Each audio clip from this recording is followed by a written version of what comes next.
I'm using a 4.0 meter hook. We start by making a belt for our shorts. To make a knot, I like to wrap my yarn over my hook and grab in a loop, then tighten it off.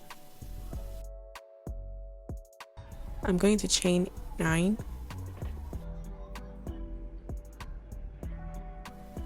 then make a single crochet into the chains.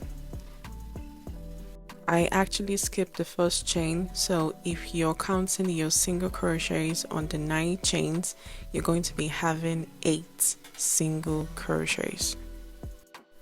Now I have my 8 single crochets. I'm going to chain 1 and turn. Then I'm going to continue working single crochets on the back loop only.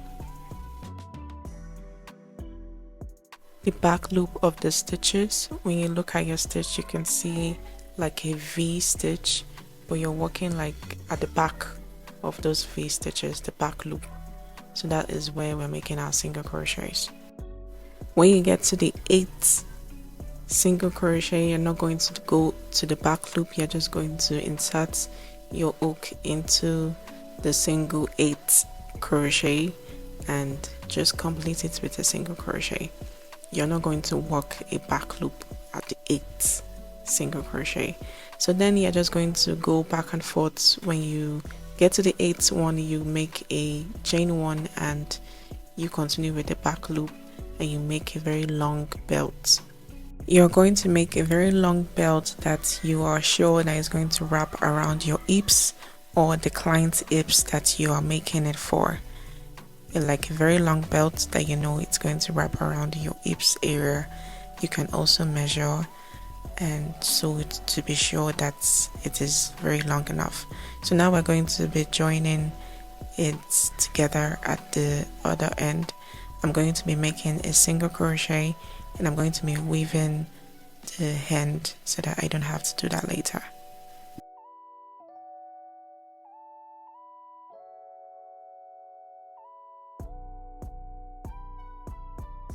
So this is what it should look like when you're done with the single crochets. Then I'm just going to chain 1 and turn my work so that the joining can be at the back. Then I'm going to be working single crochets into those O spaces that you can see. Just working 1 single crochets on each. You should notice that there's a tiny O before the edges and there's a longer one. So that is where you'll be working your single crochets all across. Now I'm back to where we started our single crochet. I'm just going to be making a slip stitch, but for now I want to change into a new color, so I'm just going to grab a new yarn and make a slip stitch. Then chain 1, 2 and 3. Then I'm going to be making a double crochet into the next single crochet chain space.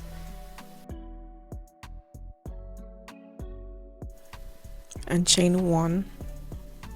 Then I'm going to skip the next single crochet, then walk into the other single crochet chain space. Make another double crochet into the next one and chain 1 again, and skip the other stitch and walk another double crochet into the next single crochet chain space. So that is how the pattern is. You're going to be working like that till we get to the other side.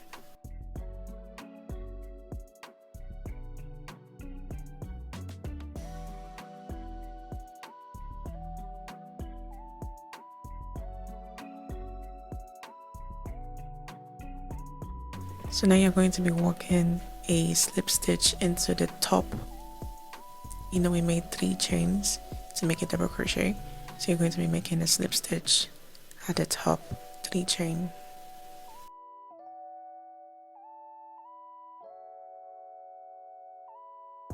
Again, once you're done with that, you're going to chain 3, and I'm going to turn my work.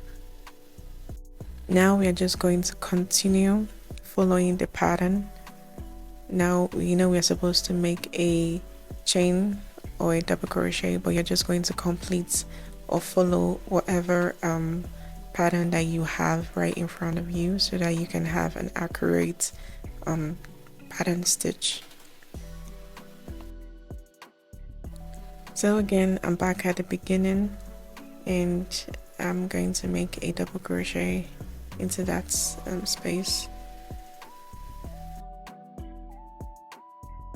Again, I'm going to make a slip stitch.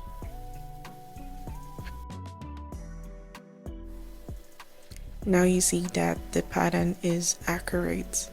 Then I'm going to chain 3 again and turn my work and continue with the pattern. You might notice that the belt area is looking wider than the actual stitch that you're making, but you don't have to worry about that, just continue with the pattern. So this should be enough to cover the front area of the body, but if you want to make more rows, you can go ahead and do that. Just so you know that we already have the middle of this short already from the beginning, where we actually joined in the belt. But if you want to probably measure just to get the accurate measurements for the division of the legs, like the middle part, then you can just go ahead and do that. So this is right where I've been making the slip stitches, so I'm just going to make a chain of 10 or 15.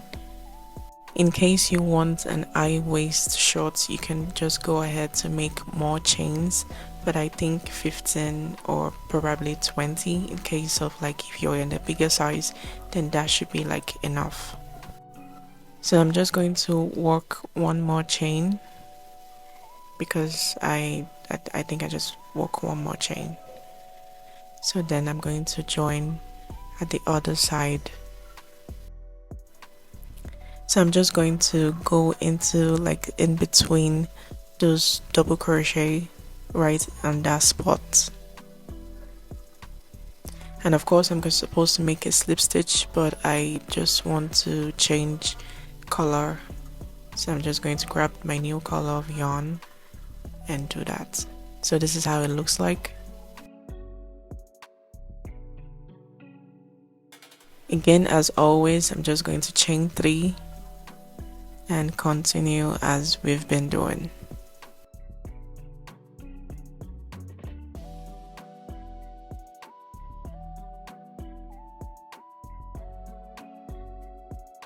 I'm going to continue the pattern all across, all around, and when I get to this part, I'm going to show you how to do it. Okay, and we are back here. So as you can see, there is a double crochet underneath, so I'm just going to complete that double crochet.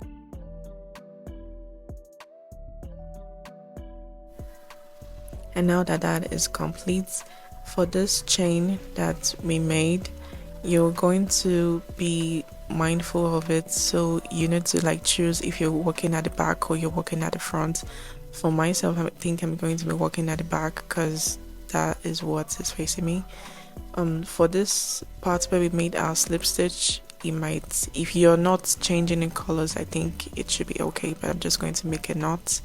So I'm going to be working a double crochet into the chains, just like the pattern that we've been working out before. Skip one chain and work 2 double crochets. So I'm at the other side again. As you can see, I've already made a knot at that point. So if you notice that there's a lot of gap before you reach before you make your slip stitch, then you should just work a double crochet into that chain, so that you won't have a very big mesh underneath the short. So as you can see, that if I made a slip stitch like that, it's going to be a very big hole, and I don't want that. So I'm just going to make a double crochet before I make a slip stitch.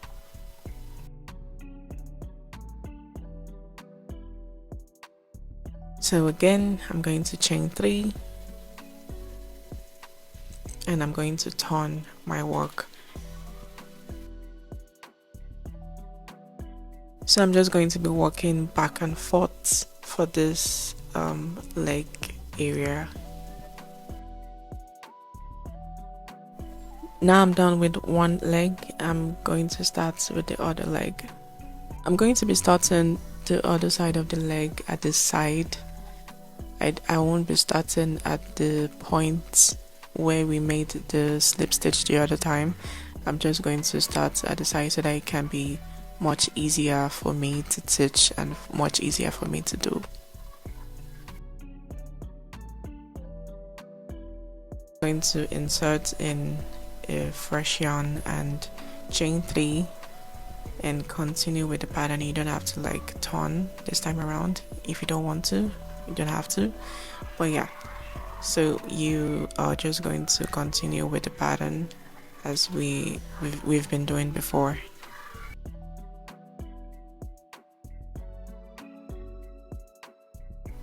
Now we've gotten to the connection part. Since this is a mesh short, there's no need for us to make any slip stitch at this part. We're just going to continue with the mesh, and we are going to make a double crochet underneath any mesh that is at that point, and you are going to chain 1 and continue with the other side of the mesh. You can see that this mesh short is very easy. You just keep following the pattern, and that is as simple as that.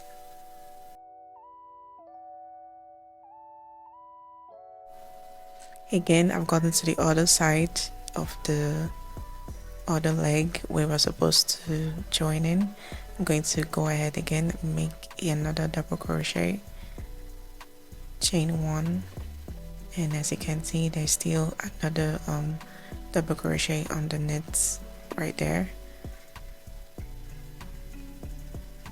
So I'm just going to go ahead and do that.